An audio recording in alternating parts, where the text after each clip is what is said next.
we'll be talking a lot now that I'm officially retired. To our listeners, welcome back to Rest Day. Joining me as always, Corinne Malcolm. Corinne, how you doing? I am so good. I feel like I just got asked to, like, friends were like, oh, we're going to Boise next week, Cowgirl folks.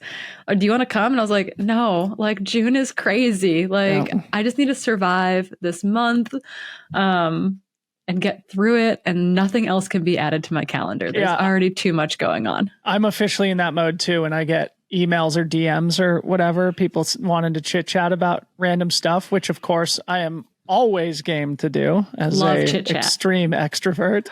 I do have the self-discipline now to say, hey, send me a note in early July and we'll put something on the calendar.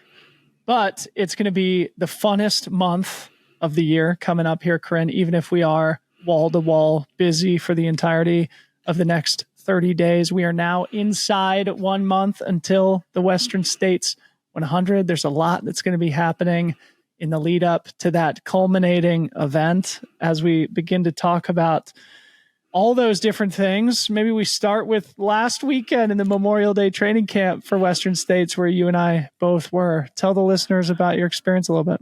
Yeah, I was going to say the weekend that maybe destroyed many souls, because that Western States wait list has been moving ever since. I think 5 or 6 people have gotten in since Monday.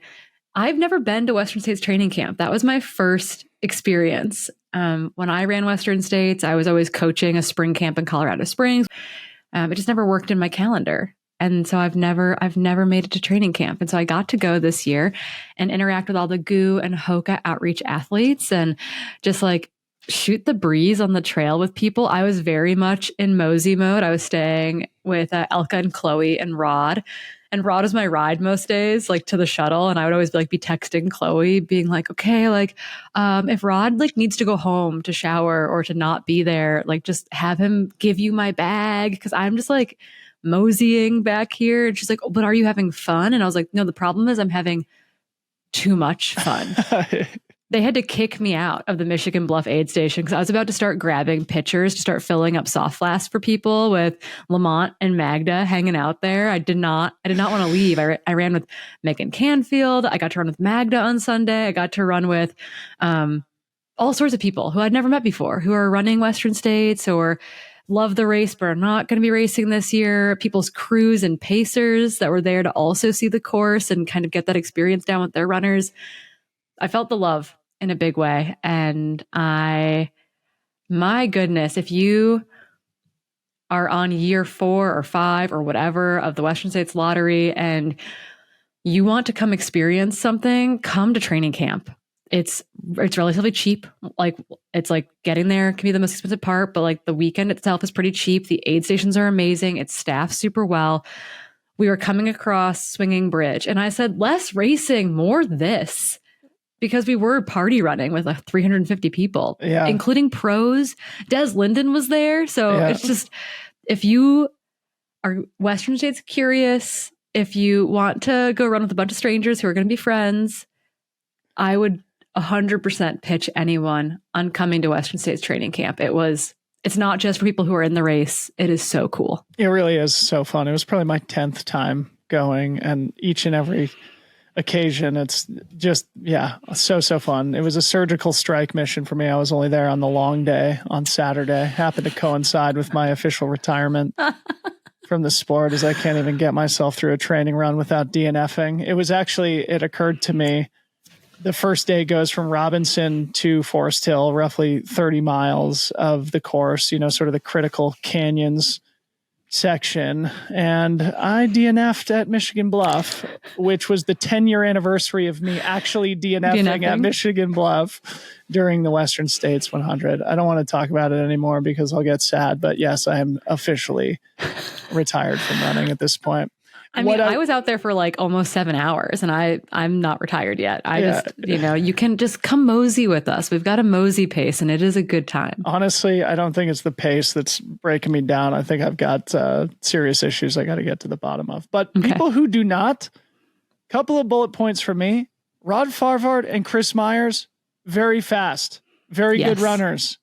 Let the audience understand that. Also, String Bean, great shape right now. Look out. And yeah, I mean, I just think awesome energy in that pack that first day, as you said. A couple hundred people take the buses up there to Robinson Flat and either quickly or slowly make their way to Forest Hill. But there were a handful of people who went beyond that. Ryan Montgomery. Old school training. Ryan Montgomery went all the way to the river. So for the audience, that's roughly a 50-mile day. Fu Zhao Zhang, I think, went all the way to the river. And on Sunday, they started at Michigan Bluff and timed it to hit the group run starting at Forest Hill. So they both put in 25-ish mile days on Sunday as well before doing, quote unquote, just the normal run on Monday. That is insane. That is some very serious volume. So, and I saw Ryan that evening, Sunday evening, at the Station Public House in Auburn.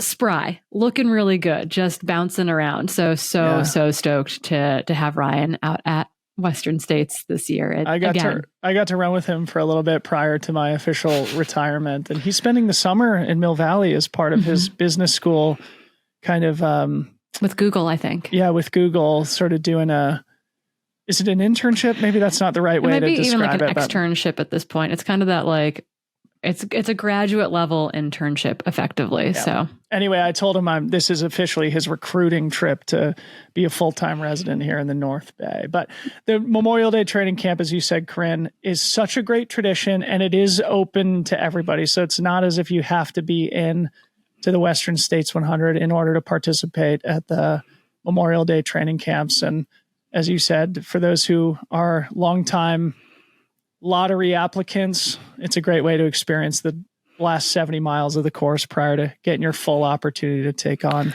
the entirety of it. And can I just say one thing? I have not been on that section of the course, particularly Robinson Flat to Forest Hill, since I ran the race in 2019. Mm-hmm. And so I haven't experienced the state post-mosquito fire in person. I've obviously seen the drone footage. I've heard about it. I understand the destruction that burned through that area. The trail in my mind is unrecognizable. Yeah. It's not less beautiful, but I remember that descent to El Dorado Creek completely differently than how it is now, because there are no trees. Yeah. You know, there's no manzanita on your way up to Michigan Bluff. There's no shade on that gravel road when you leave Michigan Bluff on your way to Forest Hill. So much respect to everyone towing the line in June when it's going to be stupid hot and the sun is going to be beating down on folks in those sections, because it's different. It's just going to be it's a different type of hot than I think some of us have experienced in years past. That was one of the things that I was thinking about too, as somebody who has been running on that trail now since 2012. Mm-hmm.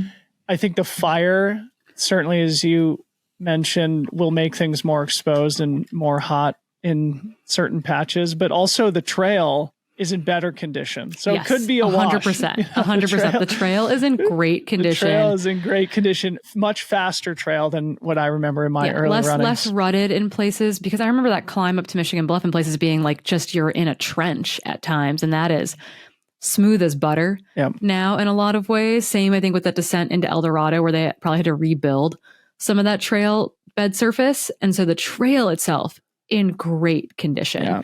The descent out of off of Cal Street towards Cal 1, great condition. Yep.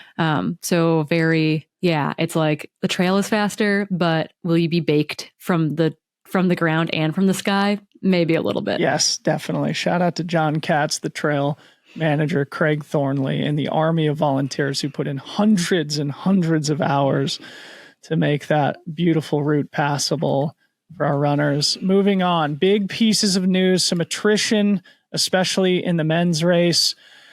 Most notably, the headline of last week's news, Corinne, Jim Walmsley officially pulling out of Western States. A few days before he pulled out, Hayden Hawks posted that he was officially withdrawing. And then just a couple of days ago, Jon Rea also pulled out. So the Hoka trifecta dropping out, all in the top 10 of last year's results. Jim and Hayden, obviously both on the podium. Comments on this attrition here, Corinne? I think we were waiting for it to kind of spill over a little bit. I think we've known behind the scenes that Jon was dealing with an injury. We knew that Hayden had surgery, but those names finally kind of got added to the injured reserve list, where I do like that you can see who's being replaced by who on the wait list. I do think that that's nice. We saw that earlier this year with Rachel and Leah both exiting the race due to pregnancy, maybe before they were ready to announce it at times. But I think that it does. It changes the dynamic a bit for sure at the same time. And I think people are going to be, I think there's some worry of like, is the men's race going to be less exciting without those names? And then I just saw that Kilian did an 80K training run in 6 hours on Monday. I want to talk about that. And I was like, nope, race is still exciting, because I think that the battle for the win was going to be really interesting. And it still is. But I think the play for Kilian being a different athlete than he was 15 years ago, and being, I think, really excited about the idea of running sub 14 hours, that to me is still really exciting and really engaging. So while I am sad to have anyone injured, to have, a number of guys not get into the line due to injury, and I don't even think any of them were flying too close to the sun. I think it was, a little bit of bad luck. Jon being out with a sacral stress fracture, definitely bad luck. And so I'm bummed for them, because I know how much it sucks to miss a season or part of a season due to injury, but there's still so much good racing to be had in both fields.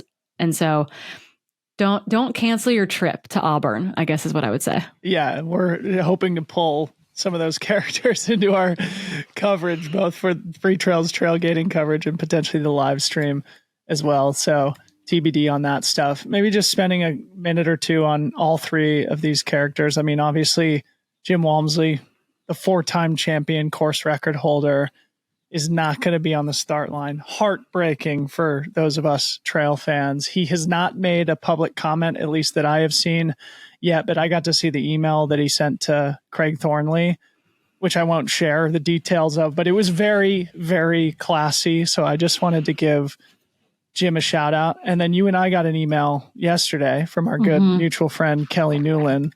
Jim's spot bumped down to none other than Cocodona 250 champion Dan Green, which I think was kind of poetic and beautiful in its way. So I want to toss it to you in here in a sec. But what Kelly said to us in email was, Dan wished him well and promised to do right by the spot he was given. They had a really awesome back and forth, including Jim's sending truly kind support for an exceptional race for Dan. This sort of thing always gets me misty-eyed. So again, Jim, the consummate champ, the classy legend of the sport, won't be on the start line, but as I understand, he will be there physically. He will be present at Western States, and his spot bumped down to Dan Green, who adds a really interesting storyline to the mix. Yeah, I just love that. I told Kelly that something similar happened to me in 2018. I was on the wait list as well, and the golden ticket at Lake Sonoma was not taken. The second ticket was not taken, and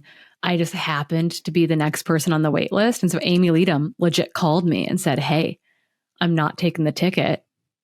It's going to roll to you on the wait list just by chance." So I joked that I got a golden ticket. Amy Leadham then actually came on and paced me for the final 20 miles that year as well, which was super, super special. So I do think it's, I love the wait list format that Western States now has. I think it's incredible that it's a mix of people who've been putting in for, close to a decade, and people who have 2 tickets in and everything in between. And so it does allow us to start with a full race. And the fact that Jim got to be the person to be like, "Hey, I'm officially withdrawing. You're the next person on the list," which means you're in, I think is a very cool moment. And it just continues to elevate that storyline. Dan Green, what a savage. What a nice guy. Him. He doesn't look, he's too clean cut for 200s. That he's like a pretty boy. And it's like him and Versteeg is bearded and, has been in the sun for, many decades. And Dan looks like he walked off of a high school baseball team. Yeah, I don't know him super well, but I just really love the kind of aw shucks country boy, West Virginia, no drama, smashing Coors Lights at the finish line of Cocodona, and now the gift of the universe getting pulled off the wait list into the Western States 100, where he will be his great attitude, I'm sure, will be felt by the other 369 runners in the field. Hayden Hawks, unfortunate. It feels to me, just interpreting some of his public posts, as he's been dealing with sort of just nagging, frustrating injury. Doesn't seem like it's majorly serious, because he has publicly stated that his intention is to take on the full loop at UTMB. So not healthy enough for Western States, but clearly thinks that he will be in good enough health, not only to do UTMB, but to put the training in necessary to do UTMB in the way that he can. Do you have any intel on Hayden? Yeah, my understanding, just from kind of what's been posted publicly, and just like having had knee surgeries before, being in a medical family, that he effectively had some meniscal damage that needed to be cleaned up. A meniscal, like getting a meniscus cleaned up versus a repair, are dramatically different things. And a repair can have a very long recovery time horizon, immobilized, that non-weight bearing, that kind of thing.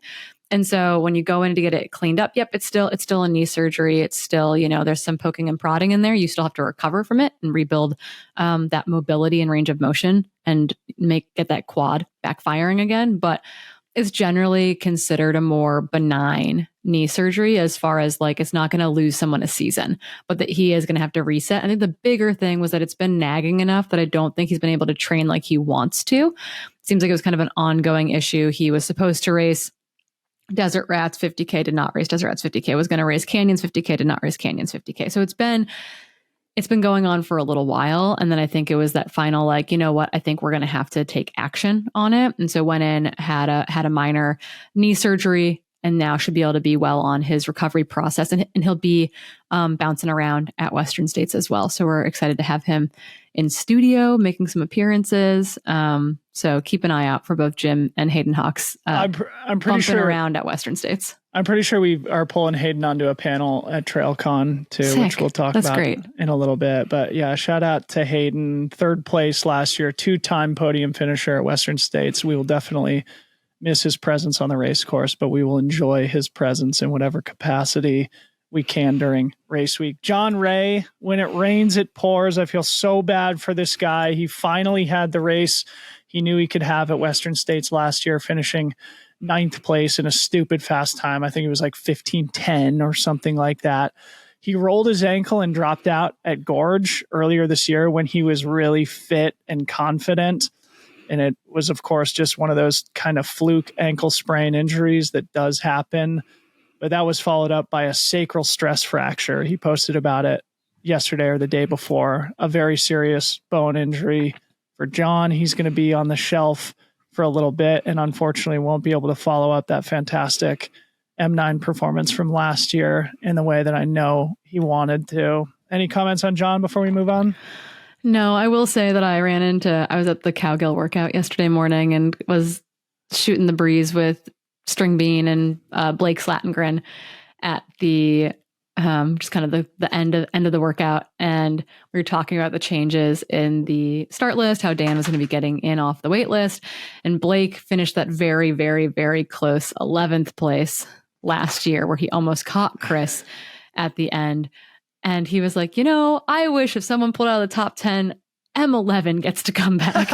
And I was like, I know, Blake, we'd love to have you back at Western States. So not this year, but Blake was like, man, like I just missed it. Like still not getting into the race. Yeah, a little self-serving, Mr. Slatengren, but also not totally unreasonable. I don't hate the idea. Yeah, so. the F11 positions, the M11 positions have been quite fast the last couple of years. It's like, every year it's like, oh, you're the fastest ever 11th place finisher. So sorry, type of thing. He's going to be pacing String Bean, and I were talking about it because Slatengren is, of course, known as such a great closer. So I said, you got to put him on Green Gate to the finish. I was gonna say, I love that, like, we were joking that I was like, oh man, that's kind of funny that you've got Dez in the good cop spot and Blake in the bad cop spot, because their personalities, I think, are actually way fitting for the other way around. Yeah. Blake's a great closer. He's going to push String Bean to the limits, I think. But I did get a chuckle that Dez was going to get to be good cop and Blake was going to get to be bad cop. Yeah, it was really fun to hang out with String Bean a bit. Yeah. So you mentioned Kilian. His Strava has been must-see TV. 50-mile training run in 6 hours, and he just posted a cool YouTube video about his build-up towards Western States. It seems like it might be part of a series as this format becomes more and more popular with some of the pro athletes. I watched it yesterday. I loved it.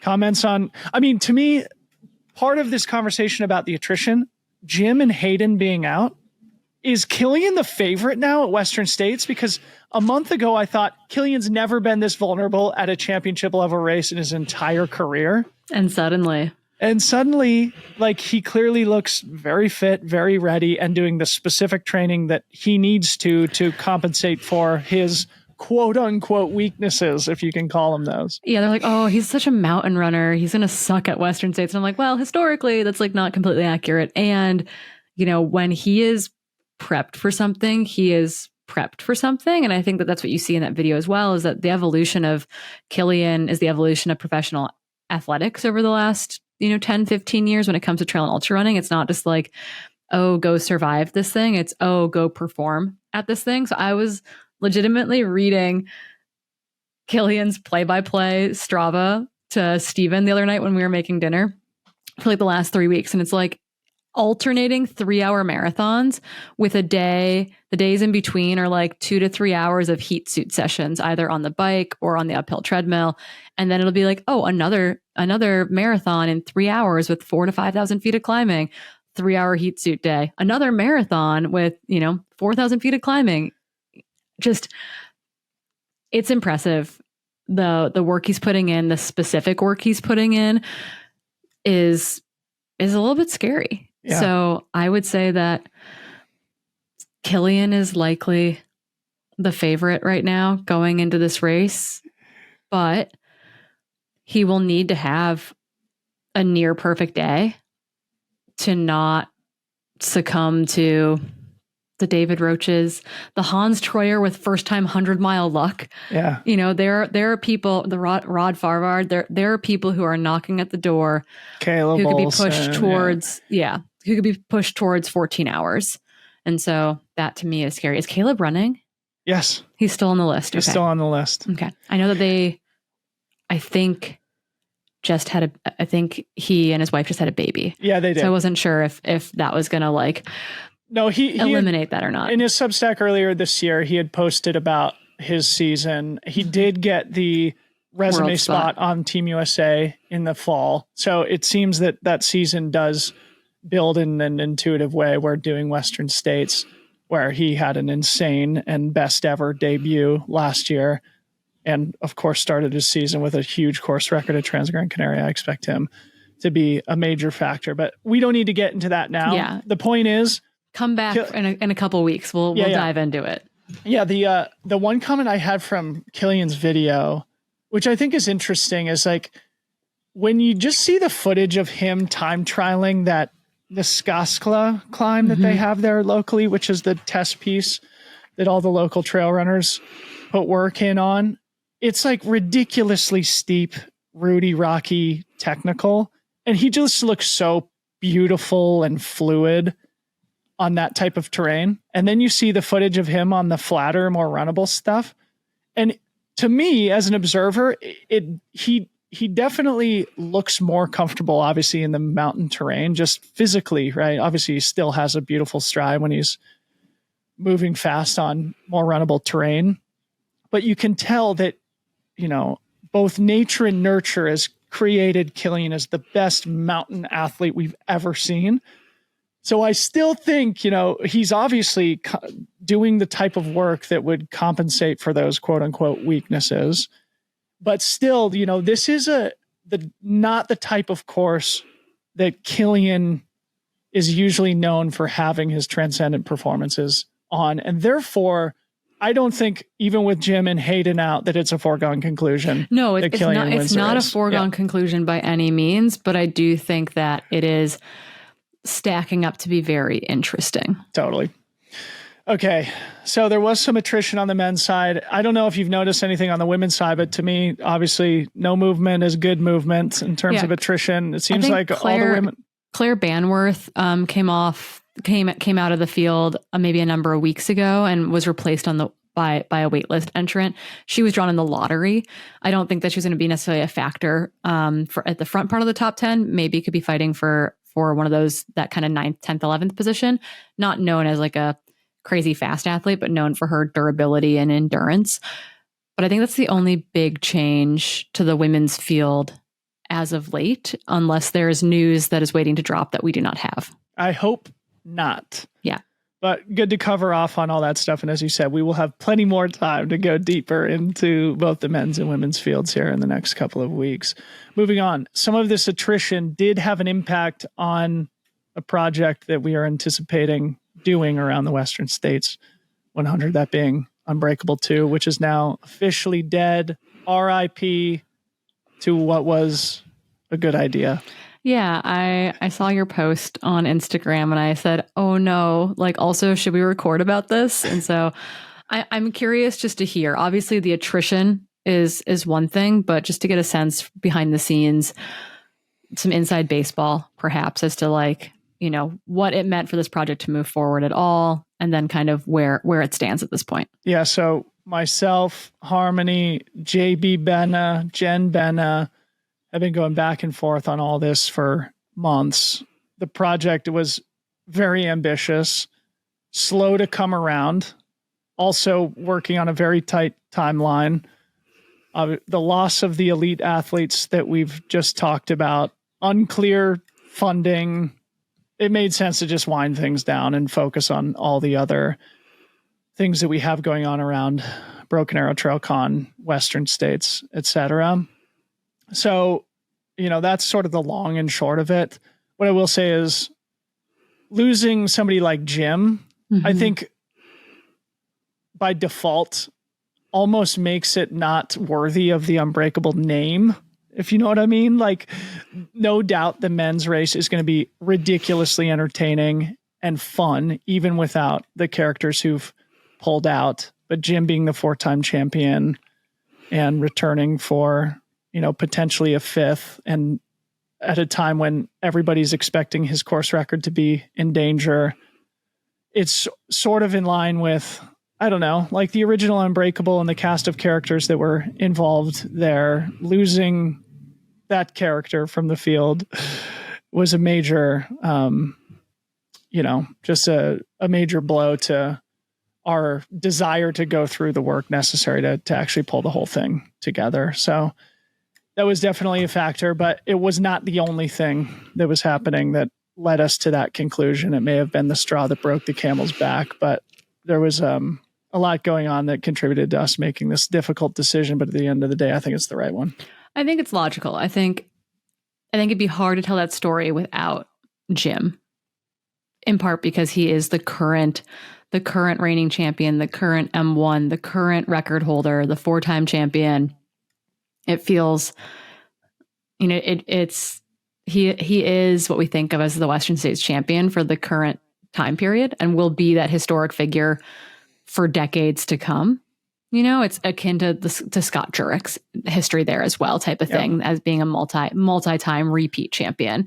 It's hard to eliminate. You can't eliminate those stories from the race. So I do think with the loss of Jim not towing the line, telling this Unbreakable 2 story feels less complete, is how I would think of it. Yeah, totally. I agree. I mean, the whole idea was this is the best and most exciting men's race that we've seen maybe in the history of 100-mile racing. We got to make a film about it. And, you know, losing potentially the greatest athlete in Western States history just has an impact on our ability to tell the story in the way that we had envisioned it. But again, it's all for the best. And there is an exciting and also ambitious project happening. I don't know how much we can talk about it publicly, Corinne. I think we can tease it. And I think we can even tease who's doing it. So there is a project at Western States this year, one of many. There's actually a number of projects happening at Western States, but a similarly big, just like the effort going into it from seeing it behind the scenes is impressive. It's Hillary Yang and Carrie Hyman who are going to be at the helm of it as the directors of this project. They've set forth an incredibly ambitious goal following the race this year, but also really telling the story of women at Western States from a historical perspective as well, because there's a super interesting story dating back to the very first runs of Western States. So they've been doing interviews, and they should be being able to release a teaser in the next week or so. So keep your eyes peeled, because there is a cool project on the horizon, and I think it'll paint a different Western States story than one we've seen before, both with current interviews, archival footage, the race that's happening this year, which will, I think, also be incredibly fast. So keep your eyes peeled, because it's a very, very cool project. Yeah, I'm really excited for it, and I'm glad we could shoehorn it into today's podcast. Obviously, with Unbreakable, a lot of people were concerned that the women's race wasn't going to get the attention that it deserves. Obviously, we couldn't say a lot publicly about, projects that were focusing on the men's race versus the women's race. So the project focusing on the women's race is moving forward, but Unbreakable 2 is officially dead, RIP. But we reserve the right to bring it back at a future date.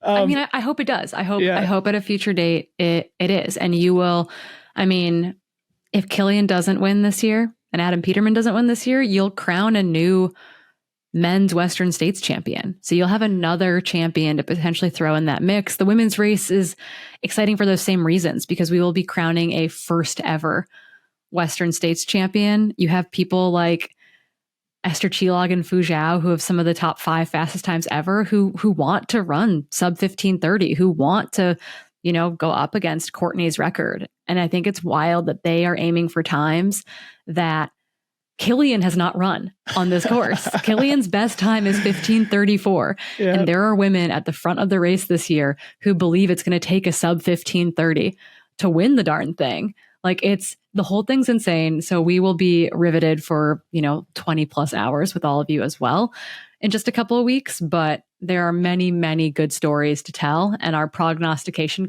hats just got even more complicated, I think, more than anything. Yeah.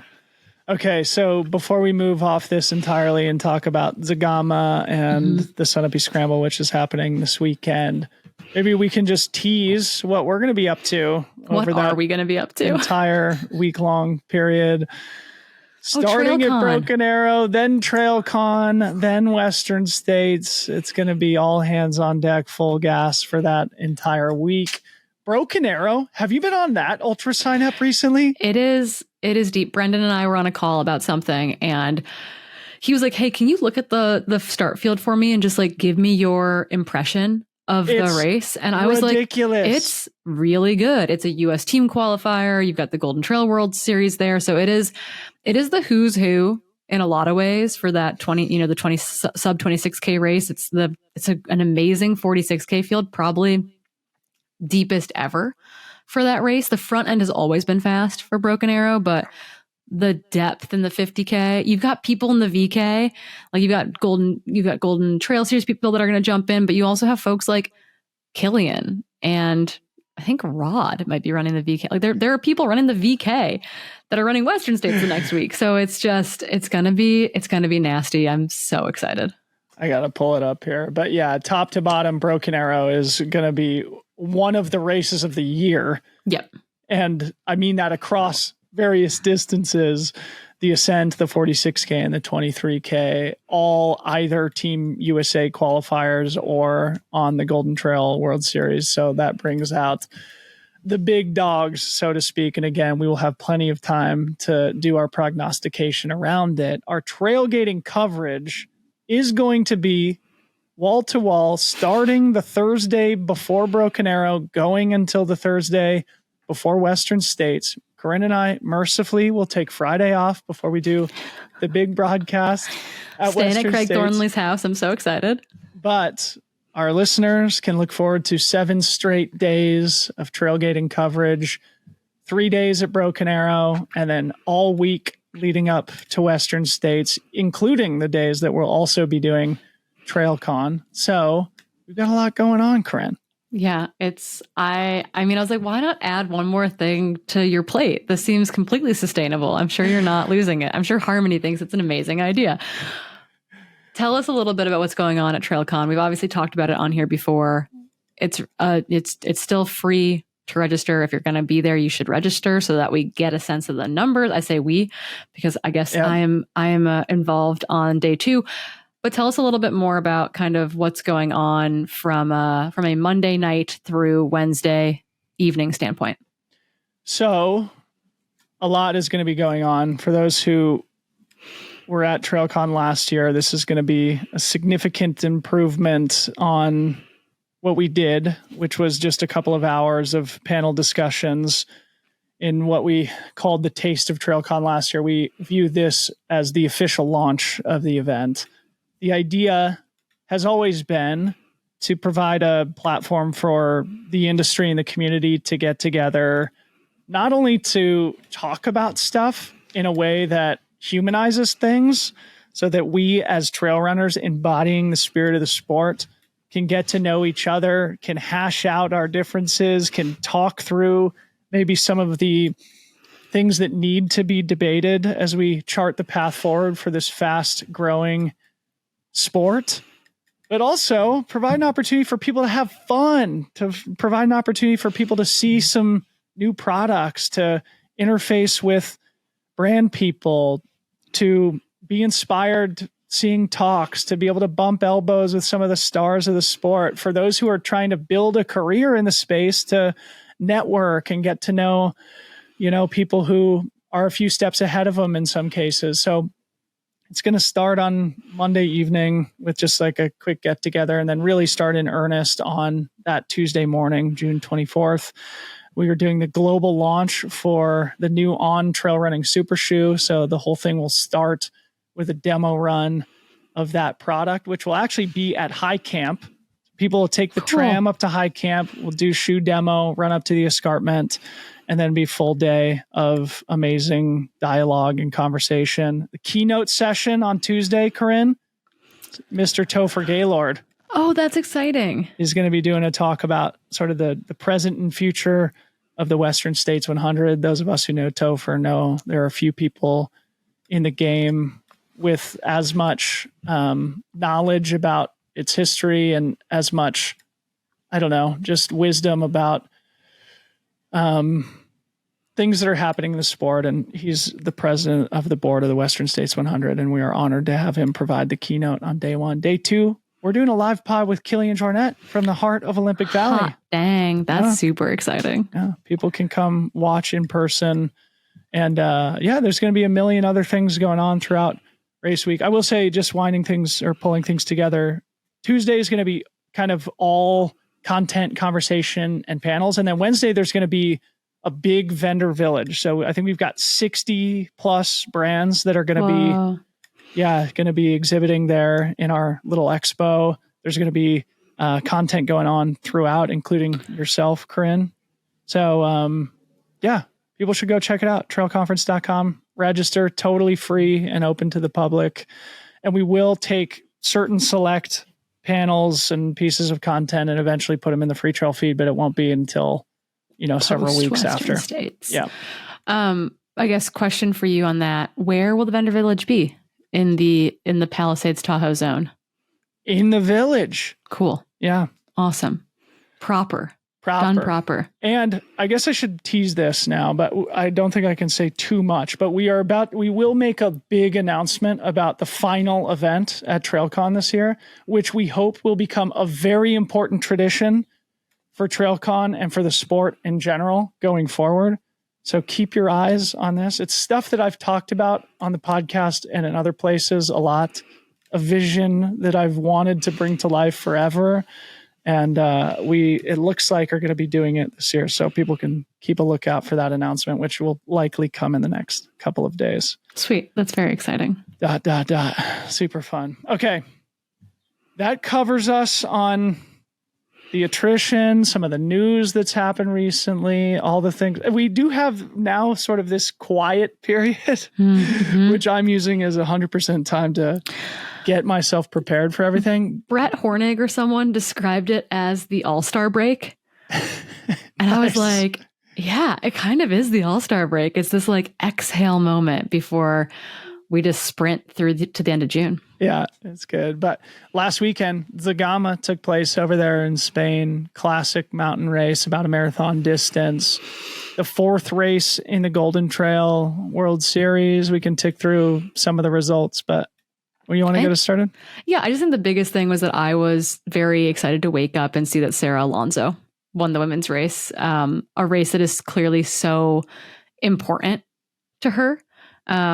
As someone where it's like for her and Malinosa, that's effectively their backyard in a lot of ways. It's Zegama is what they say. And to see Sarah Alonso after injury, after setback, after changing sponsors throughout that time period, to really get to show up at Zegama and run it the way she wants to that seemed incredibly special. Her finish line celebration was amazing. And then to see, Judith come in and give her just the absolute biggest hug. And I think that was Judith's first appearance at Zegama. And so to see, I don't know, I love the energy of all these racers. I love that they are fighting tooth and nail for that win, for that podium spot. And then at the finish line, they are just a giant cuddle puddle effectively. And it makes it, I just was blown away by the finish line vibes.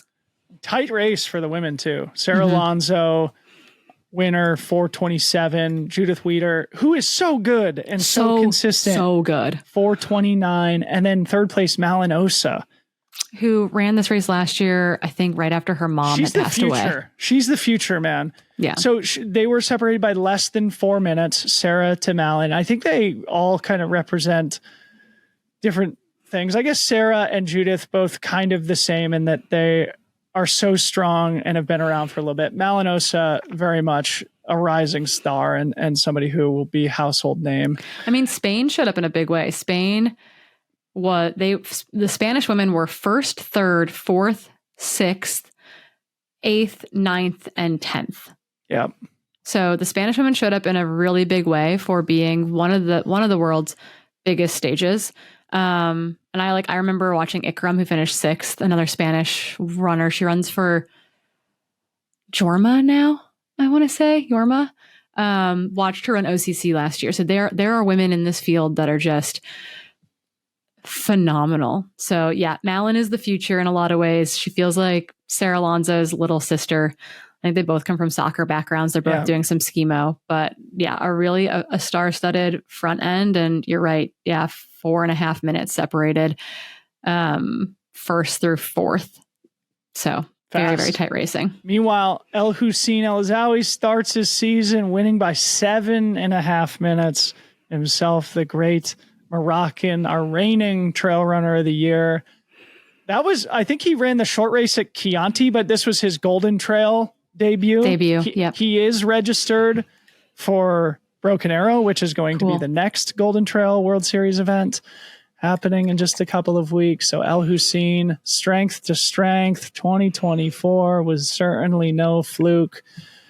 Now our champion here at Zegama. Behind him, Andreu Blanes. My selection on fantasy of Andreu potentially put me in 5th place position. I had a great result in fantasy last weekend. I don't know much about Andreu. I know that he's a Spanish runner. I know that he was covered in blood during this race and looked very intense, but I don't know a whole lot about him beyond that. Yeah. So remember a couple of years ago when the winner of Sierra Zinal was found to have had a doping sanction. Mm-hmm. He was 2nd place and I think was retroactively recognized as the champion that year, but comes from kind of the road and track background. I don't think he's a regular character in the European mountain running circuit. I think he picks his places, but certainly when he tees one up, he has shown himself to be very successful. 2nd place at Zegama is a big deal. So shout out to Andreu, Spanish athlete, 2nd place, 3:50:53. Again, a full 7.5 minutes behind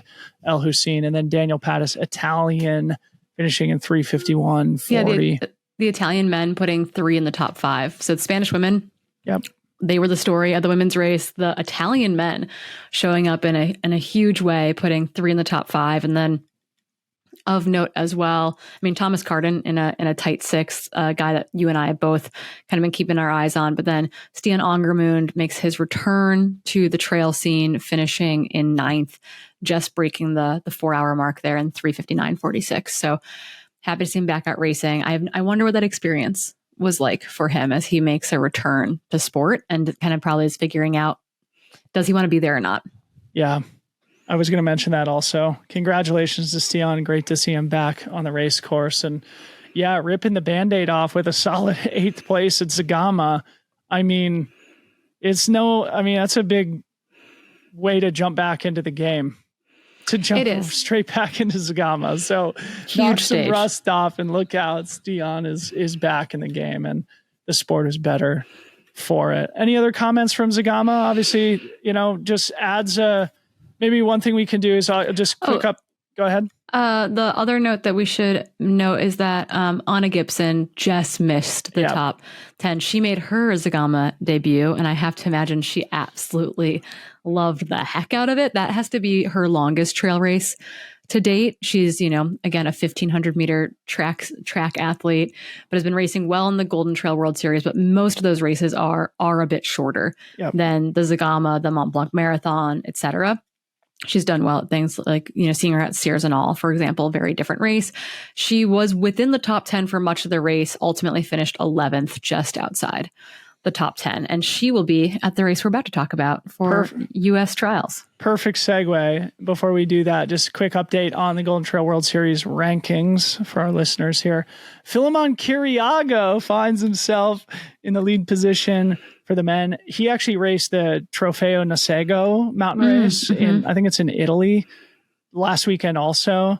So instead of doing the Golden Trail, instead of doing Zegama, he did a shorter double vertical and up down event that was also happening in Europe. In second place, Daniel Pattis, who's really strong Italian athlete. And then Bogdan Damian is in third place from Romania. Sarah Alonso in the lead of the women's rankings so far after winning in Japan. I think she was 4th in China. Now another big win at Zegama. So Sarah Alonso strongly in the lead of the Golden Trail World Series rankings. Madalena Floria in second and Takako Takamura in third so far.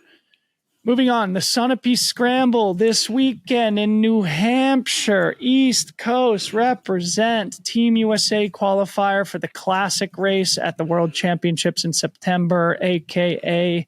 the up-down. It's the who's who of young American short course stars, including Anna Gibson flying back from Europe to take it on. Get us started, Corinne. Yeah, and I would just say, what is the Mountain Classic? Again, it is generally an up-down, normally a 2-loop format in that regard.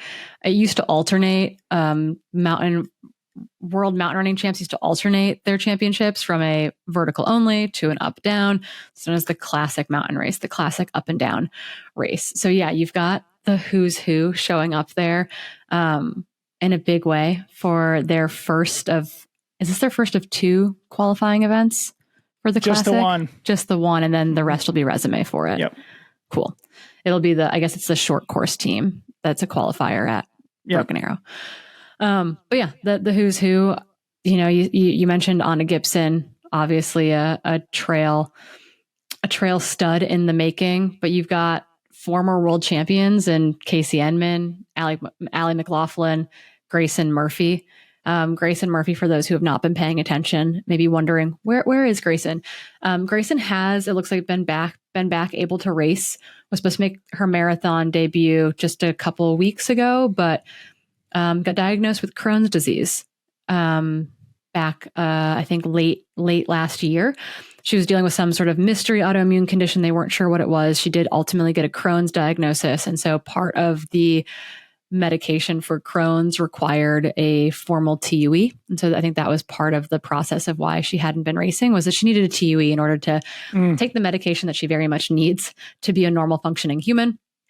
And that was taking a little bit of time to come together. Also, I'm sure there are weeks where she feels really good and weeks where she feels really bad when she has a flare. So good to see Grayson Murphy on the start list. I hope that she will be towing the line. You've got upstart Lauren Gregory, another track phenom, who will be making an appearance there. You've got Ali Ostrander, she's Sydney got the, Peterson. Home field advantage too. I think she's still living in New England. So Yep. I believe. I think she's been spending time out in Boulder though, so I don't know.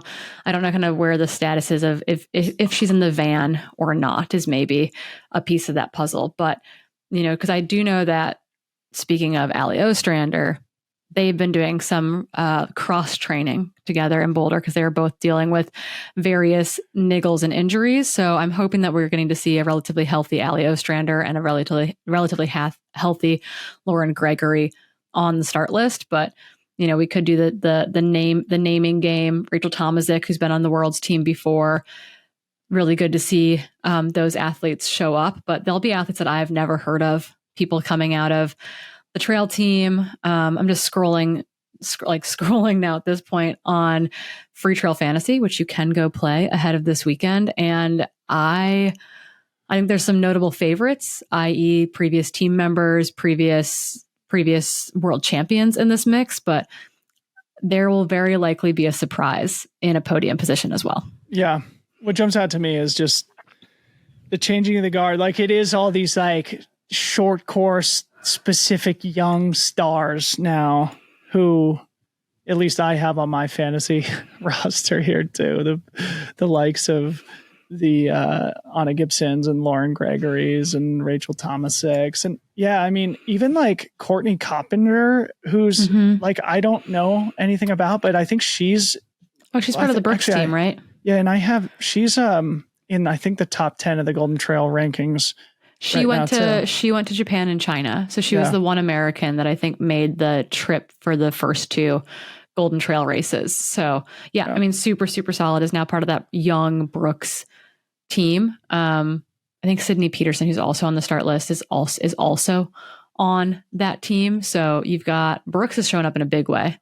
If we, count Anna Gibson in that mix. Rousseau, Dan Kurtz, non-Brooks on the men's side, Christian Allen, Cade Michael, Taylor Stack, Andy Wacker, who's a consummate Team USA representative. And Cam Smith is back. Remy LaRue, who's Canadian, so he won't get a Team USA spot. But man, it's going to be a great race in there on the East Coast. You got the skiers in both David Sinclair and David Norris. I think both who want to be on that team. David Sinclair, I think, dropped out due to hypothermia or something of that nature at Transvolcania back just a couple weeks ago, but he and David Norris are both incredibly talented runners. David Norris is probably a lesser known name in that regard. He almost had a top 10 performance at OCC last year, but I think really struggled with the heat and the last kind of climb and descent of the course, but he is well equipped to perform. Mount Marathon, multiple-time winner and course record holder, David Mount Norris. Marathon, multiple-time winner. He does a lot of the Cirque Series stuff. He runs for On. So really excited to see his name on the list. Also skyrunning athlete Morgan Elliott on that start line as well. So again, you've got a lot of known qualities, but you've also got young upstarts in like Cade Michael out of the Boulder, Colorado trail team genre as well. So I remember at Canyons, everybody was saying, look out for this Cade Michael kid. He's dangerous. He ran a really, really good 20 miles is what I heard from the Boulder boys at the Canyons 50K, and then I think he vision quested / was unconscious for the final 10K or so of that race. It sounds like, where he went from first to maybe 8th or 9th or something of that nature.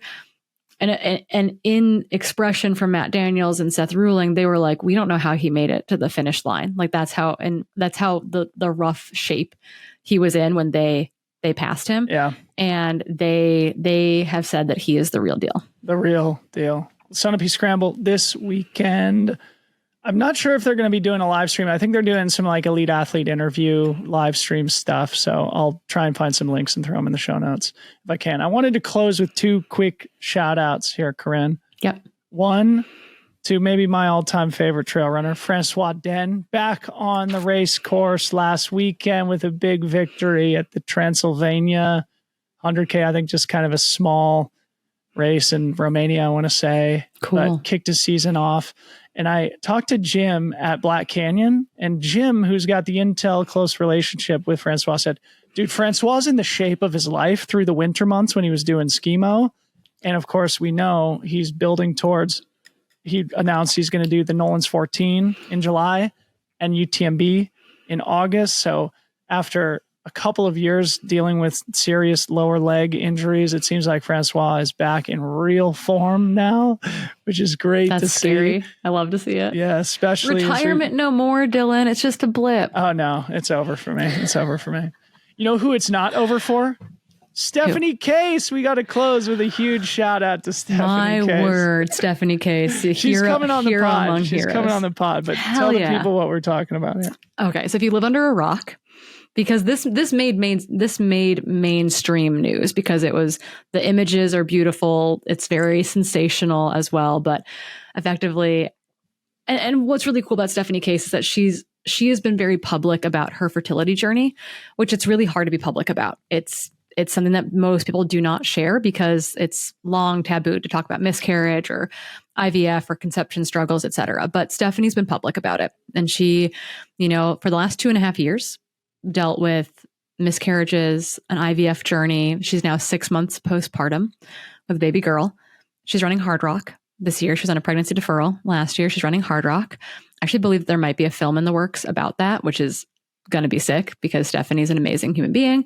We are not worthy of Stephanie Case. She has gotten our Bill Duper award, I believe, in the past. She did not have a valid UTMB index that would allow her to start in wave 1 at Snowdonia. And so she starts in wave 3, a full 30 minutes back of the first wave. She does not know. Well, first of all, she has to stop several times to breastfeed along the way at key aid stations. It's like eating watermelon in one hand, holding a baby breastfeeding in the other hand. Incredibly impressive. She doesn't know what's going on in the race in front of her because for her, I think this is just a training race for Hard Rock. In a lot of ways, I've heard that Snowdonia is a low altitude Hard Rock. It's hard, it's technical, the climbs are long, etc. It's a 16.5-hour 100K for the women. Yeah, that's a good Hard Rock prep race. Slow, yeah, very slow. It took Mike McMonagle 30 hours to do the 100 mile. Shout out, Mike. Love that. Survivor. Yes. But, she does it. She finishes. They realize, based on her chip time, that she's actually won by 4.5 minutes. And so they're like, hey, can you go back and run through the finish line again? And so it's like one of those things where it's like, it's so beautiful, but at the same time should never have happened in a way where it's like, one, it's like you shouldn't be able to win the race out of the third wave. But it's also one of those things where it's like racing needs to be cognizant that women in particular or carrying parents, due to fertility stuff, due to carrying a child, due to giving birth to a child in the postpartum recovery process, it takes time. And when these indexes expire every 2 years, you might all of a sudden not have an index, which doesn't allow you to qualify for lotteries, doesn't allow you to qualify for wave 1. And so you're put in the back, you're put in wave 3 or whatever it is, or you can't even get into the race to begin with. And so this is in the works. Like this has been in the works pre-Snowdonia. But this is a great case study and a great example of why being more cognizant of parents, of carrying parents, of mothers is so important, because getting back to that start line is a challenge, and it is a further burden to all of a sudden not have access to the things that you might need access to. Yep. So it was so cool to see. I'm so happy it went very mainstream. I think every major news outlet covered it. She's not the first mom to have to breastfeed in a race. She's not the first mom to run really well postpartum, but I do think it highlights some very critical infrastructure that needs to be put into place so that more moms can get to start lines and get to finish lines. So I can't wait to listen to your interview. It's going to be really awesome. Yeah. Nothing to add here, but to our audience, look forward to that convo with Stephanie Case, where we'll talk all about the Snowdonia race. I'm sure we'll talk about her journey, the fertility journey, and the challenges that she encountered, and the joy of being a mother and still competing at a super high level. Corinne, any closing comments here on a rest day? No, I just we both need to rest and reset so that we can show up in Olympic Valley fully ready to rage. Yeah. Okay. To our audience, get ready. The All-Star break is here, but it will be short-lived, and we will be doing nothing but shouting into microphones about all the fun stuff that we have coming up here over the next month or so. For Corinne Malcolm, I'm Debo. See you guys soon.